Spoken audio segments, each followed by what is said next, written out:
Dextrinization and caramelization are two important biochemical reactions of carbohydrates. They are also referred to as browning reactions. Browning reactions may be enzymatic or non-enzymatic. Enzymatic reactions are those catalyzed by specific enzymes, where non-enzymatic reactions do not require an enzyme, yet browning reaction happens. So let's look at non-enzymatic reactions with a definition as the breakdown of starch into dextrins. These dextrins are usually disaccharides. Dextrinization is the process of browning of starch foods when subjected to dry heat. Here the important word is dry heat because it does not involve any addition of water. So therefore this reaction is also referred to as a non-enzymatic browning reaction. Now, also looking into some of the details, let's see that starch in the presence of heat gets converted into sugars, and sugars in turn break down into smaller molecules which are called as dextrins. So this is the kind of changes that happens. Starch, that is a polysaccharide, getting converted to simple sugars on heating, and in turn they get converted to dextrins. Therefore, dextrinization in very simple terms is the browning of starch when subjected to dry heat, breaking the starch molecules into smaller molecules called as dextrins. The exact chemical reaction involves proteins that is present as an ingredient in a particular kind of a food reacting with the sugar molecule in the presence of heat, dry heat, to produce a product wherein the color, flavor and aroma of the products, end product, is produced. For example, in bread. So the changes happen also in the taste along with color, flavor and aroma. Now in this slide, let us look at some of the differences between what is starch and what is a dextrin molecule. Starch is a molecule, a polysaccharide, which does not break down in cold water. This is a basic property of a starch molecule. We also know that starch produces a flour-like taste and it gelatinizes on heating. On the other hand, we have dextrins which break down in cold water. It tastes sweet and also is considered as a poor thickening agent. Starch undergoes partial chemical breakdown into shorter glucose chains called as dextrins, and the degree of dextrinization depends on the heating time and temperature, type of starch in the product, as well as addition of other ingredients. Dextrinization therefore practically occurs in food containing flour, usually in baked goods, turning the brown in the oven or in the grill.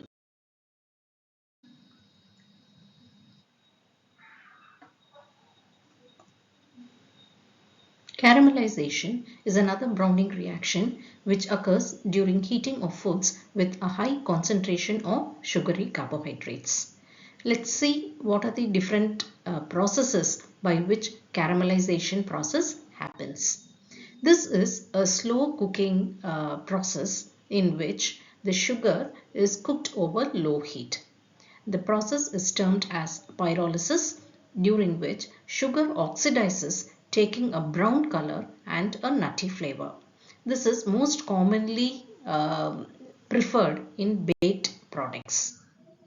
As I mentioned earlier, this also is a non-enzymatic browning reaction where volatile chemicals are released, producing a characteristic caramel flavor, and hence the name caramelization reaction.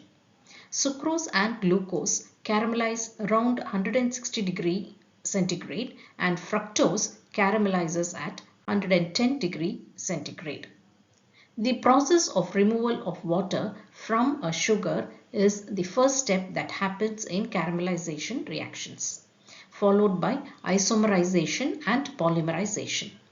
Here, the pure sugar, that is sucrose, will produce a highly sweet caramel when heated, which sets as a solid particle.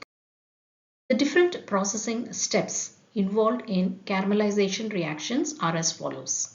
At first, there is a melting of sugar at high temperatures, during which there is a foaming and boiling process. Saccharose, which is also called as a sugar molecule, decomposes into glucose and fructose. After this, a process of condensation takes place. That is, the individual sugars lose water and react with each other. This is followed by isomerization of aldoses to ketosis, and further dehydration reactions take place.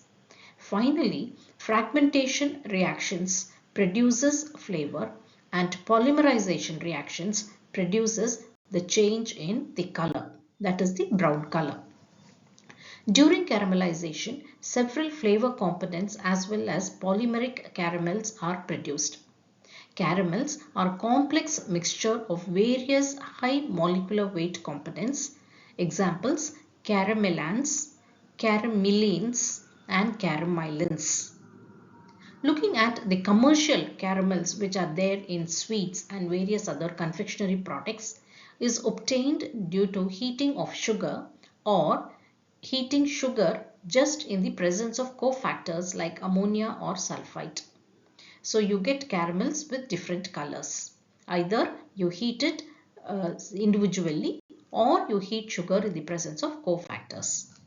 These tables in this slide and the next indicate the various step-by-step changes in terms of the texture of during the boiling of sugar, the respective identities like evaporation of water, small thread, small ball, large ball, etc., at their respective temperatures, and the different types of changes occurring during each of these stages is mentioned. Light crack, hard crack, extra hard crack, light caramel and medium caramel are the next stages of changes in color as well as in the textural. The last stage is the dark caramel, occurring at 188 to 204 degrees of temperature, showing a very dark and bitter color, including a burnt smell. However, this is preferred and is used for coloring but lacks appropriate sweetness.